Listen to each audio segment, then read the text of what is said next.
Lloyd Red Crow Westerman. You're listening to 89.3 FM, KAOS Olympia.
Once traveled hundreds of miles in cedar canoes, carrying families to fish, hunt, trade, and visit.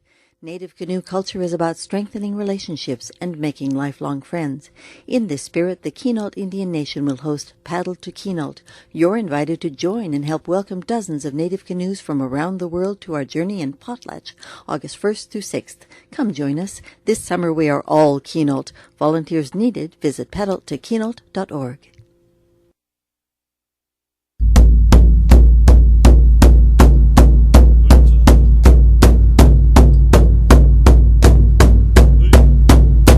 Oh, oh, oh, oh, oh.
was the Puyallup Canoe family, and I thought I had Bob Campbell on the line, but I might have hung up on him. Apologize. Is that right? Oh, are you there? Yeah. Oh, good. I didn't see the little flasher button up there, and I'm hoping that wasn't true. So, how are you? So, how are you doing? Yeah. Yeah. How are you? Doing good. Yeah. Yeah. I appreciate you calling in. It's 4:00. This is Chaos Radio here in Olympia, and I'm speaking with Bob Campbell. And I just wanted to first give you an opportunity to introduce yourself, and then I love it for. I'm just going to step back. I love it for what you were sharing with me on the phone the other evening. I just feel like it's really important for people to hear. Yeah. Yeah. Well, anyway, my name is Keiko Heskett. That's my Taylor name, and the other name is Bob Campbell. And I've been up here in this is British Columbia, where we're at, and I'm dealing with the Sinixt issues. I guess the Sinixt people were deemed extinct in 1956 through an Indian Act. And so, but anyway, this was our traditional territory, so 80% of our territories lies up here in Canada, and 20% was down in the States. So our people got pushed down in the States, and so my grandfather, like I said, was born a free man. You know, he was born up there in Galena Bay, up there along the Arrow Lake there in Canada up here. And they, at that time, you know, he wasn't belonged to any corporation or anything, so he didn't get a birth certificate or anything like that because he was a free person. My mother also was a free person. She was born up here in Canada. And by that time, they pushed them down in the States, and my generation was born in captivity down on the Colville, they call it the Colville Indian Reservation, but it was just a reservation. All it is you're a prisoner of war because you're definitely not a citizen, because it's impossible for a native to become a citizen if you're on a reservation, because you're a prisoner of war. And you might be a citizen, all right, you'll be a citizen of the state thereof, but that'll be it. The only citizen you're of. So anyway, but up here, when we returned up here to Canada, my elders sent us up here because they were desecrating some graveyards, and so we came up here to stop that, and that was 30 years ago. And so we never got to stop since then. My mother, she passed on, and all the elders passed on, and so I'm the only one that's elder now, and then I got my children and grandchildren that'll carry on after we get through. But our traditional territories here, and they deemed us extinct up here, and so we tried to save. Tried to save some territory up here because it's really beautiful water and everything, and we didn't want them clear cutting or ruining the water for all the people and for ourselves included, because right behind our house is that mountain they want to clear cut and want to mine. And so then we try to put a stop to them and tell them we needed the water was more important to us, and the wildlife and everything thereof, the berries and all our way of life, you know, that because it's right connected right to us, to our home. But anyway, so they ran us to the mill and said that we were extinct and that we didn't have any rights up here as natives, as the native people up here, their rights and everything the way they are. And so it was then that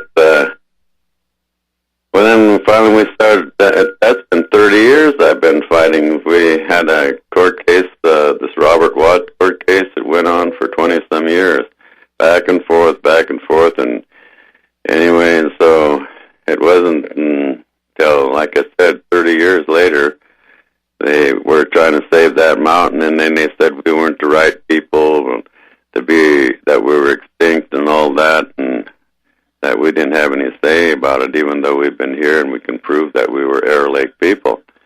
But still, they said you're Air Lake people of United States, not of here, and just like we were cattle or something, or But anyway, because then we realized that one thing that the natives up here by 30 years, we've been jumping through all their hoops, going to court here and there, and losing and losing and losing, and along the way, then we start. You have to start studying the law, pay attention to the law, and then we start studying some of the true laws, and then we realized that all of British Columbia then was beyond the treaty frontier, and that just recently the Delgamuth court case proved that, and so if that means that in all actuality of all the rule of law, because Canada, when they were taking over native lands like that they were, and when it came to British Columbia, they were supposed to make treaties with all the people, but then by that time they just flooded in here and just figured they could do that later, and they just flooded in, and so that means that all of British Columbia then is still an illegal entity in all aspects of the law, their rule of law. And so because they were using Admiralty law when they came into British Columbia, that means it's all, this is a pirate colony. And it's condoned by the world because they're reaping the harvest off from all of the goodies and everything that British Columbia has, and then they're not breaking any corporate laws. The only laws they are really, truly breaking then are native laws, and nobody really cares about native laws because natives have no power up here in Canada or anywhere else, and they try to tell you that you must, and if you want to go for the laws or try to protect the mountain, then they are exert any rights that you have. They think native rights, or they call it native rights, First Nations rights, all these rights, stuff like that. There are no such thing in the real world. It's just fictitious. And so there is no right. And so the only true right and that we actually had, which is just recently that we could really depend on within this our human rights. So we had to drop being the Indian, and because then there's no Indian rights, there is no Native rights, there is no First Nations rights, no such thing. But they are human rights. Now, so because we are humans then, and this is our territory, and we can truly prove it, then we have a right as human beings to our land. And then there is a law that has to ensure those rights, and there is a law that ensures those rights, and them are your human rights laws. And so, and everybody signed on to them. Canada signed on to them, and even though Canada is a pirate colony, the Royal Prominent Police, they signed on to those international laws too, that they would protect those international laws. So then the human is through them international laws, the human has rights. And so those rights are the rights that we are using now as our human rights. And now we went and tried to save our mountain up there, save the water and everything. And so because they're breaking the law and we're not breaking any laws, well, they're having a hard time getting around us. And so those laws are actually for real. And anybody that doesn't believe so, well, if they think they're above the law, even there's a lot of, big wigs in this world that got taken down by those laws, and countries, so the laws are for real.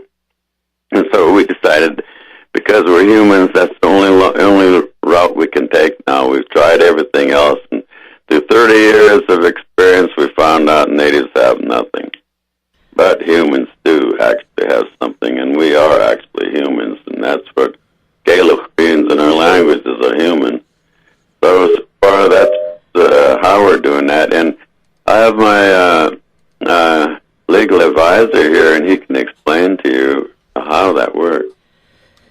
That'd be great. Yeah, okay. You want to partner? Hi, can you hear me? Yep.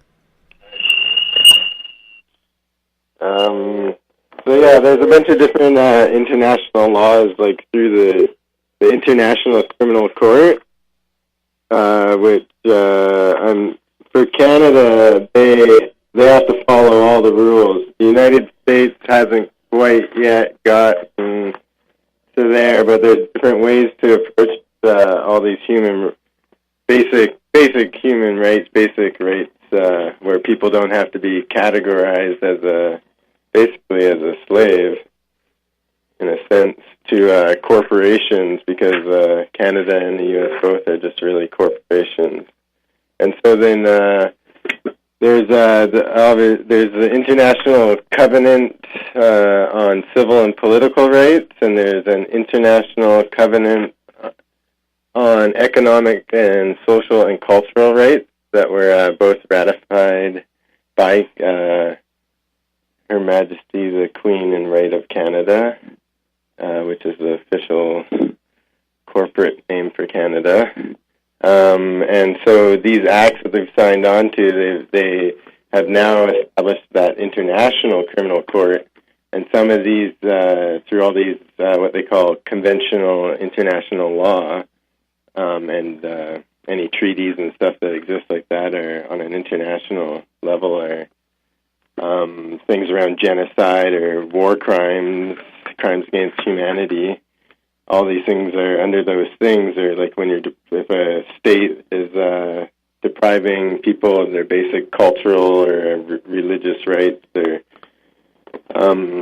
whatnot. So under Canada, there's the Crimes Against Humanity and War Crimes Act, and Canada legally took on the definition of the legally defined word for genocide on September 3rd in 1952, I believe. And when they extincted Sinixt, people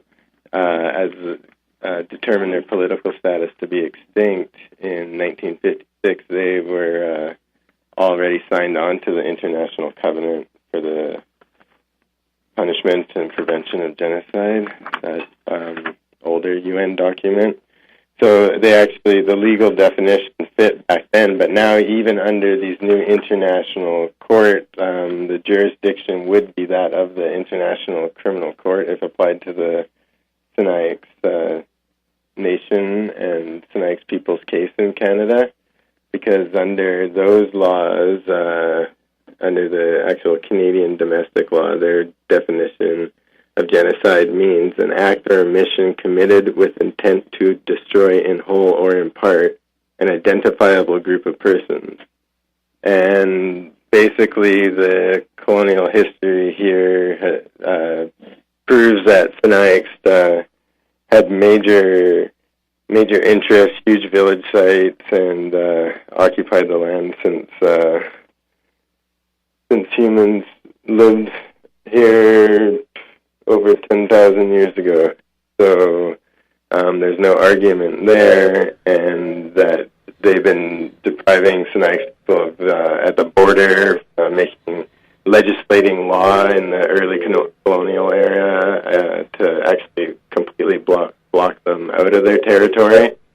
And when we're talking about Sinixt territory in the north above the 49th parallel, that's roughly 80% of the entire traditional territory, which then in the Columbia River basin, and which has become one of a huge hydroelectric and irrigation project on a huge scale, which basically then led to the major cultural food source, salmon, being deprived to everybody here, and nobody's ever really had to compensate for that grave loss, and these dams still operate, and they still actually there's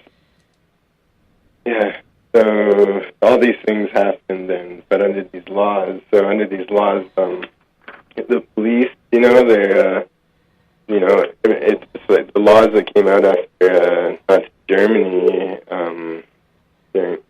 that saying that, like, if a military commits, a military commander or a police officer or anybody basically continues going on and working, just doing their job in some way, shape, or form is causing somebody harm, like that's still, those people can be held responsible. So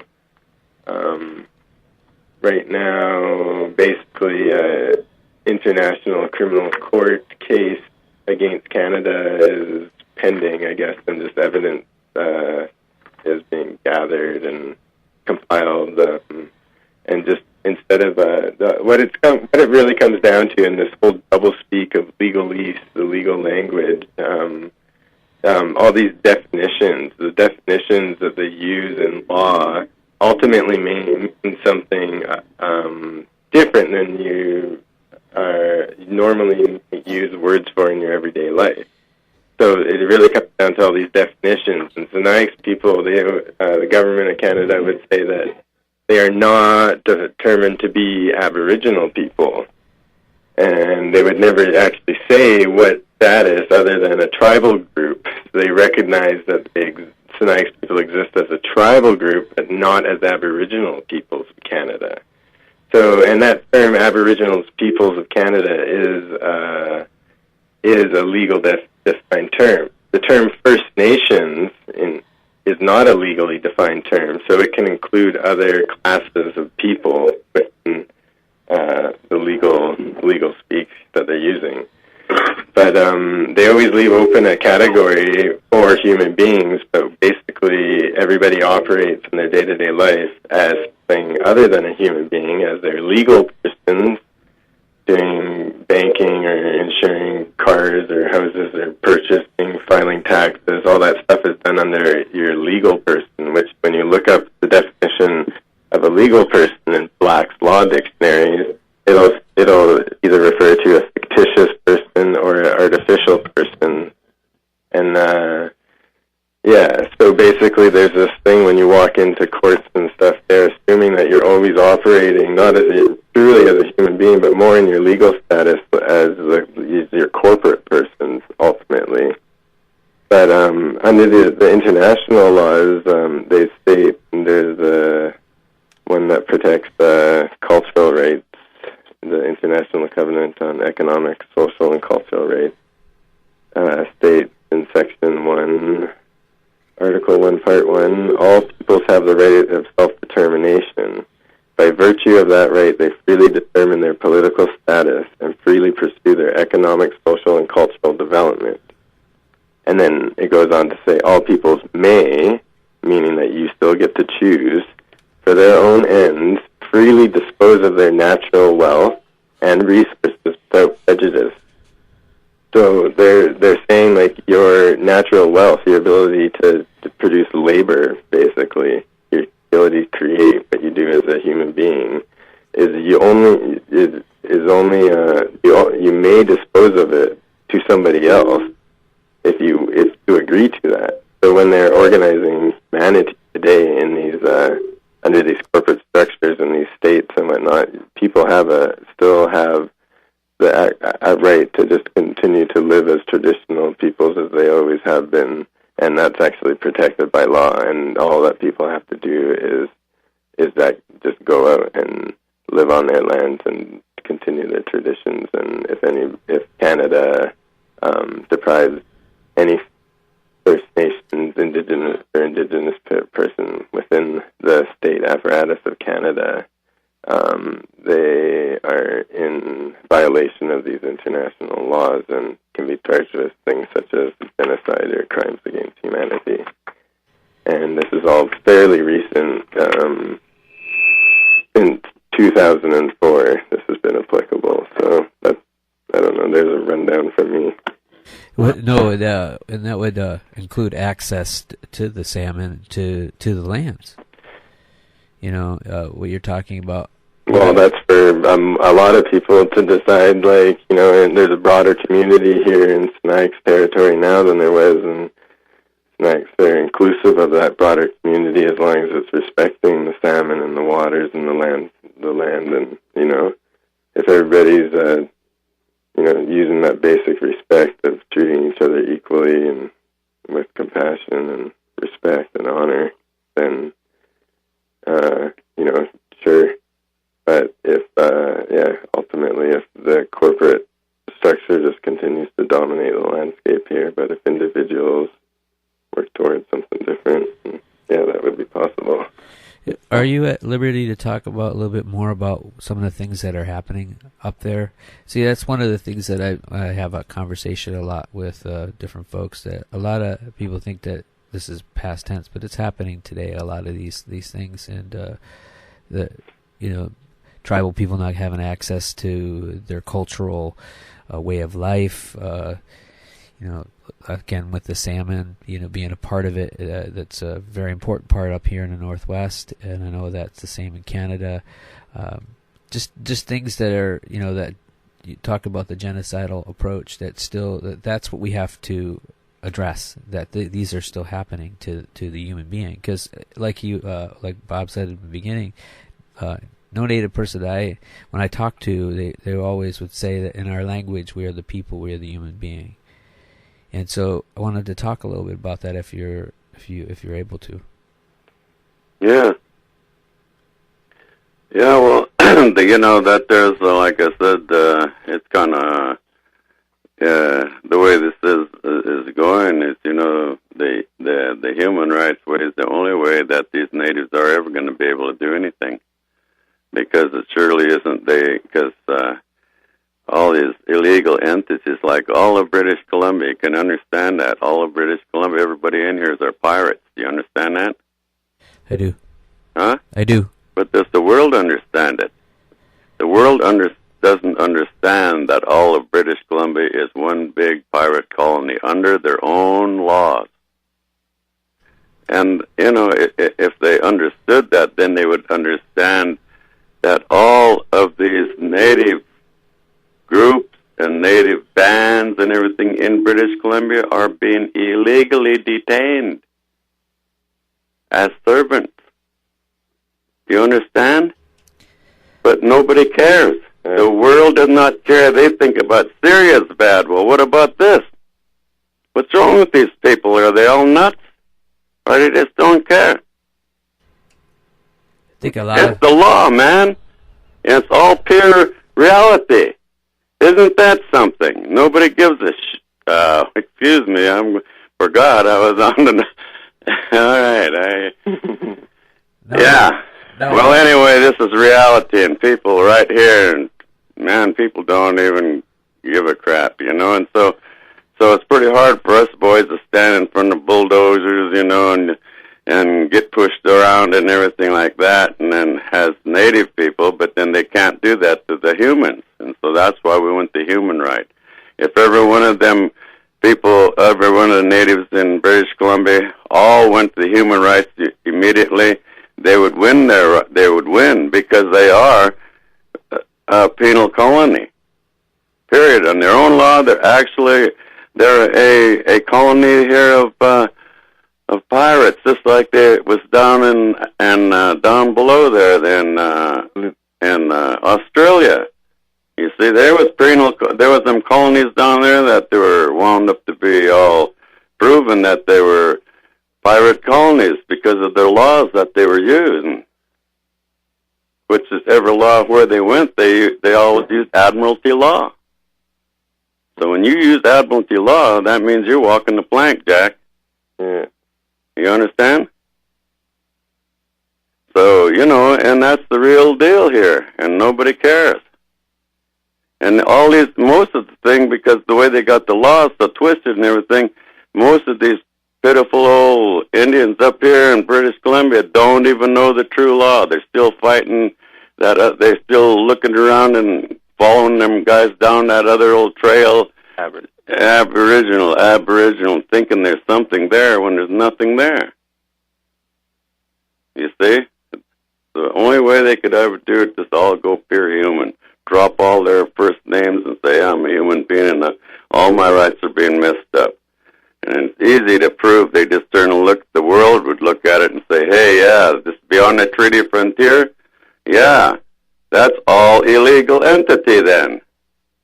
If it was in your township and right there in Everett, they'd look at it and they'd find it immediately, right? Hey, look at here. These are all pirates here, right? Yes. Is British Columbia too big and they can't understand it, or something's going here while here? Did I lose you? No, I'm listening. Like I said, last time I talked to you, I've been doing a lot of research in what you were saying, and I've been following on the webpage. And I think a lot of people don't realize that what you just said, that it's a pirate colony. That's right. Nobody knows. But then if something's beyond the treaty frontier, that means it's not legal, right? Absolutely. Absolutely. And then, like I said, the Delgamuth case proved British Columbia is, in fact, beyond the treaty frontier. Period. Now, if it's beyond the treaty frontier, then that's right now, everybody took over and they're treating these Indians like they're prisoners.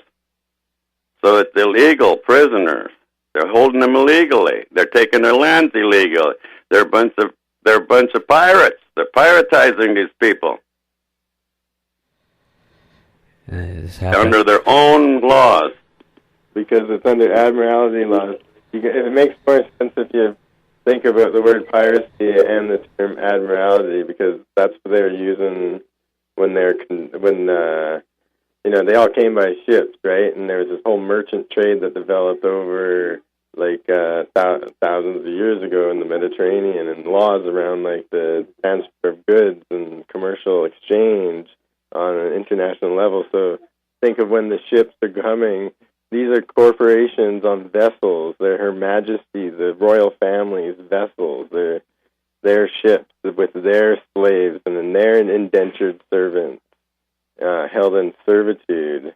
And that's what they're still doing today, but they've just structured the laws differently to hide the terminology used with all these constant changing, evolving terminology to ultimately be used in a deception. And that's what's the basic thing of the admiralty law? The other things to share, Bob.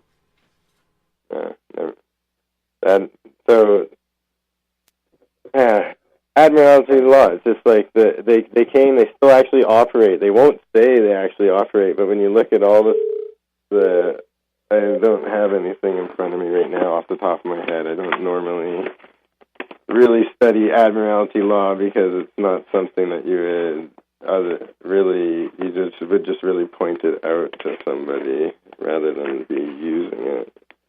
But admiralty law, so the laws like the ship, the merchantry, and so when they just started when the colonial ships came here, when they set up their commercial structures on land, they didn't have any title to indigenous land on Turtle Island anywhere. So they brought that admiralty law from Europe of the merchant ships that were floating around in the colonial vessels, land there, set up their Walmart or whatever the fuck it is. Or, sorry, I don't know what kind of radio show you are. Yeah, we're supposed to keep it clean, but I'm reading here that the concept of Aboriginal title, it doesn't arise out of the Indian Act, or it's. It does, because the term Aboriginal arises out of the Indian Act, and it only pertains to truly like the Indian Act, unless people use it in a different way. But legally, Aboriginal is only a certain class of person, and that excludes Indigenous people who are related by blood to the same members of the other class. So you can't exclude Indigenous people. So Aboriginal, the term, actually, when written on paper, when written by a politician or a judge or anybody, is a legally defined word, which excludes Indigenous people who have a status like the Sinixt fish do, of extinct. Right, because in that word, what I'm hearing you say is that it doesn't include everything. No. So it's only trying to. It's the queen or the corporation trying to trick the human being into feeling like it has to determine themselves to be anything other than a human being. Right. So what you're saying is that they want to make this is theoretical what I'm thinking in my head. So they want to make everyone Indian. So if you're Indian, you don't exist, and that way they can keep on doing the things that they're doing. No, they categorize you. They want to give you your political status. The international laws are talking about. You get to self-determine your own political status. So they're trying to give you your political status. They're not letting you choose it. They're supposed to be letting you choose it and letting you know that you have a choice. But Right. they let you know you have a choice. But that's what it says in the law. So in order for them giving it to you, then you don't exist. Therefore, they can. It doesn't matter. It's up for, like, the thing is like Bob Campbell standing out anywhere out here doing anything for his people on any of those land that's called Crown land, that they refer to as Crown land, is Sinixt land. Any Sinixt person comes up here and wants to build a house on anywhere that's determined to be Crown land, they have a lawful right to do so. It might not fit legal definition, the legal things that won't fit in there, but it's actually lawful. And so they have all right to go anywhere on any of the mountains and build hunting cabins, anything to help them in their development as Sinixt human beings. And they don't have to. They are outside of the jurisdiction of this artificial entity called Canada. That pirate ship.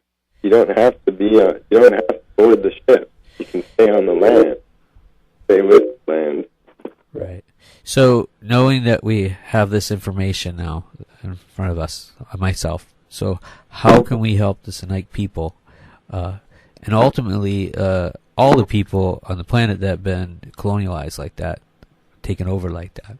Because like there in Canada, the reservations here, they're POW camps, they're prisoner of war camps. Mm-hmm. They're still classified that, and a lot of people still don't know that.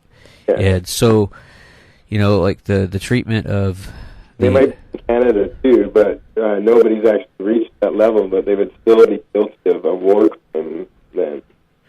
So that's like things for people to look at too. That these laws exist in other countries. That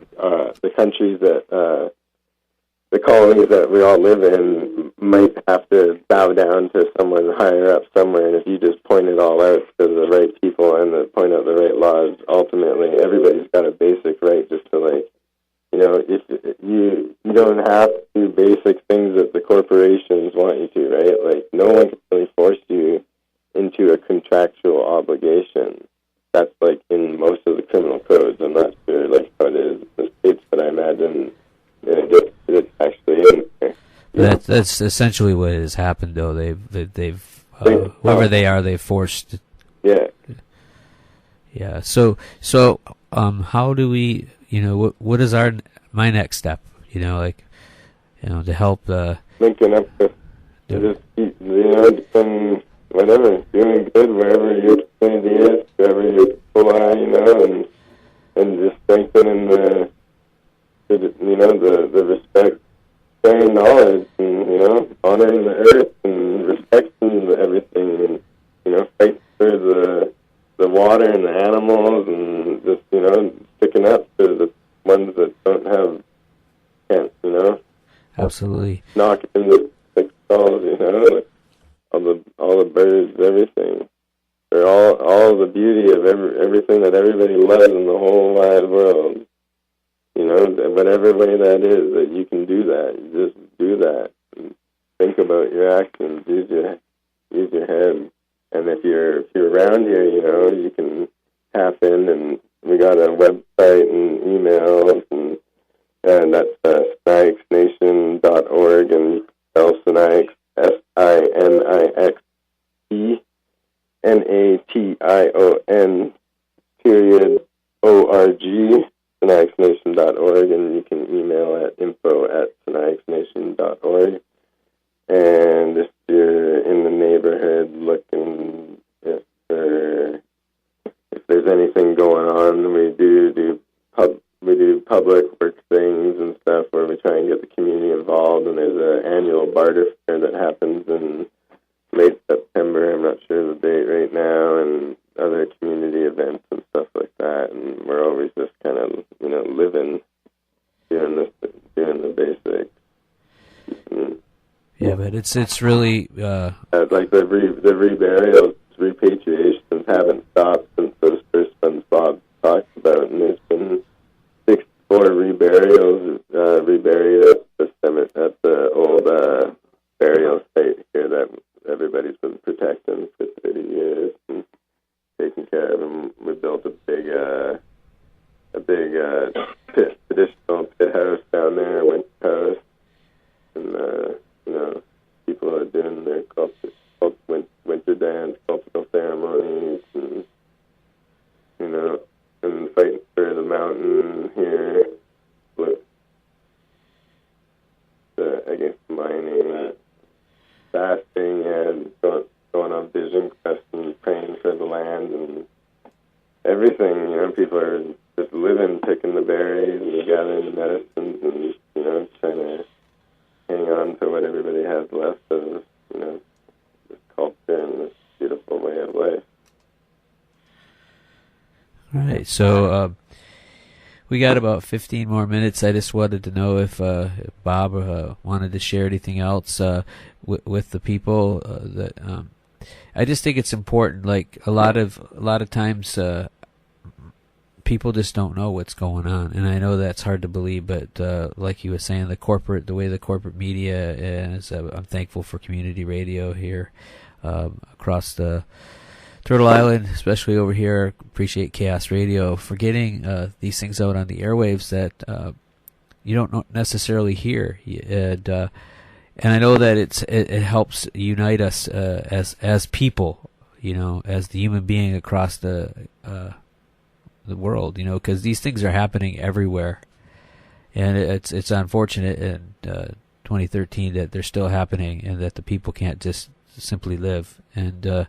Well, one thing that, like I was raised traditionally, and that's one good thing, I still I was raised by my grandparents and up in the bush, and I'm 75 now, and so, I only got a few years left, but then I still have my language, and I still have all the stories from the past and everything, and I pass them on down to my children and my grandchildren, great-grandchildren. And I had all them in our winter dance ceremonies, they've been there all their life, and now I look back and see my great-grandchildren singing those songs and dancing with us, and I know it's not going away. I know we're going to be here a long time, even when I'm gone. We're going to keep our ways, because we're the humans. We're the human beings, and that's what human beings do. They always told us a long time ago that every word had an opposite. Every emotion had an opposite. That it was a opposite world. That every emotion had an opposite. Love, hate, and cold and hot and daylight and dark and winter and summer and everything was opposite except man. They said then one day there was going to be a man. All was people here, the type O, blood type O, with all the scale and throughout the world. They all honored the earth the way it was, but we had no opposite. So they said they were going to send us an opposite. All of a sudden that opposite came, and that opposite was going to be of a different blood type, and it was going to carry disease in its blood to ensure that it would be here. And its job was to be our opposite, so it was not going to be here to love the earth like we did. They were going to destroy this earth. Wherever they go, they were going to turn it upside down and look for gold. And so that actually happened, And like I said, up here, we have a village up here. They're the archaeological people has told us it's 12,500 years old. So we had a thriving community here 12,500 years ago. And then 8,000 years ago, fire was delivered to the caves in Europe. 6,000 years ago, they made the pyramids. 2,000 years ago, J.C. theory, Jesus Christ theory, and Christianity, and the Gregorian calendar was produced to enslave mankind with a monetary system using gold as a measure, and it worked. And it's right, has totally enslaved the whole world now. And so that there was the opposite's job. And so it did its job very well, and we knew it was coming. And we weren't supposed to hate it. We're just not supposed to be that opposite. And so that's the way it is. And nowadays they said that 3/4 subhuman, only 1/4 humans that's left on the planet. Because only a subhuman could do something like that, they said. He's not really a human. He has no consciousness, and he has no intuition as a guide, like the humans do. We do that to honor the earth. He's a total different one. He came here as our opposite, and when he landed, in, they said, in the Garden of Eden. That was over there in Egypt and Africa, where it was all totally Russian. They totally turned it upside down, and you see the way they left it back there. Now there's nothing left there but people killing one another. And, for no reason. Neither one of them know the reason either. Now they're over here. And just when they got over here in Canada, they celebrated their 149th birthday. Well, it took millions of years to make this earth the way beautiful and the water as clear it is up here in Canada. In just 149 years, they totally stagnated and ruined all the lakes and everything already. First thing they did is started flushing their toilets right in them. And if you look at all the houses along all these lakes now, and how many per household, and every one of them has to leave a crap, and that's daily, and you add about 100 years to that, or 50 years, you can imagine all these lakes, rivers are nothing but sewages now, systems for those people. So that's the mentality we were dealing with, and we knew that was coming when we weren't supposed to hate them, just glad that we're not that way. Am I making sense to you? Oh, absolutely. And Pickles, that's what the elders told us. They told us not to hate these people and not to take it to your heart, but to understanding, you just know who they were. Yeah. It reminds me of a story that I heard recently about how they were talking about the erosion of the human being, how it's been happening, like what you were saying, over the last couple 100 years, and how that what is here now, the subhuman that you're talking about, that's what's destroying our planet. Yeah, but they came to be our opposite. Came to do that.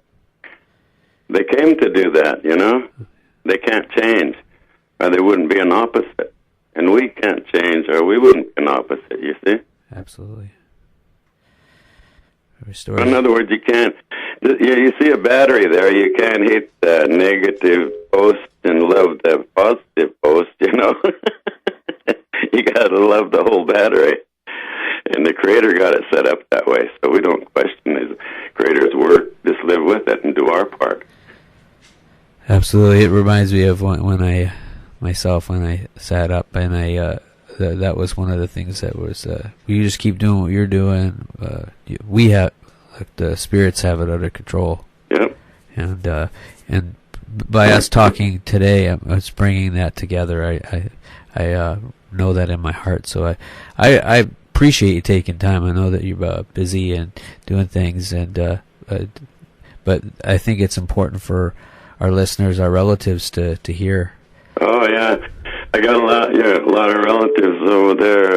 I used to have, but old as I am now, I think everybody died over there in Olympia. But that's I went to college in Olympia, Evergreen State College, and I graduated there back in the 70s, early 70s.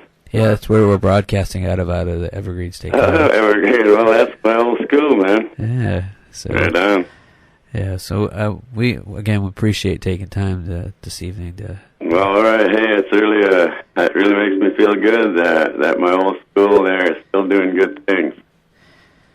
Yeah, I'm really thankful for Evergreen and the studio here at Chaos. They've been on the air for 40 years. Right on. So, and it's really important work that they're doing. So, and what you're doing. And we have a buddy that was just here that's Freddie, or is Liam Fitzpatrick. Oh, yeah. Yeah, and I know he just moved back into the grandmother's land, as he calls it. Oh, yeah. Yeah, so. Yeah. So, again, we got a few more minutes, Bob. I'm not sure if, I got the webpage up. It's www.sinixtnation.org. Yeah. It's got a lot of information on the webpage, and to share. There's a contact us. People are able to contact you if they have any questions. Uh-huh. Straight from the webpage. Yeah. Okay. And, it's right there. So, again, thanks for calling us this evening and sharing. Right on. All right. Take care. Okay, you too. All right. Yeah. Bye. Bye. Oi. And this is Chaos Radio. This is 89.3 FM here in Olympia. We just spoke with Bob Campbell, Sinixt Nation. A lot of information there, folks. A lot of information. There's things that we don't hear of, and it's just something that to think about. And one second, you want to say hello? Hi, What's your name? Natani. Say you're listening to Chaos. I'm listening to Chaos Radio. 89.3. 89.3 FM, Olympia, Washington. Waving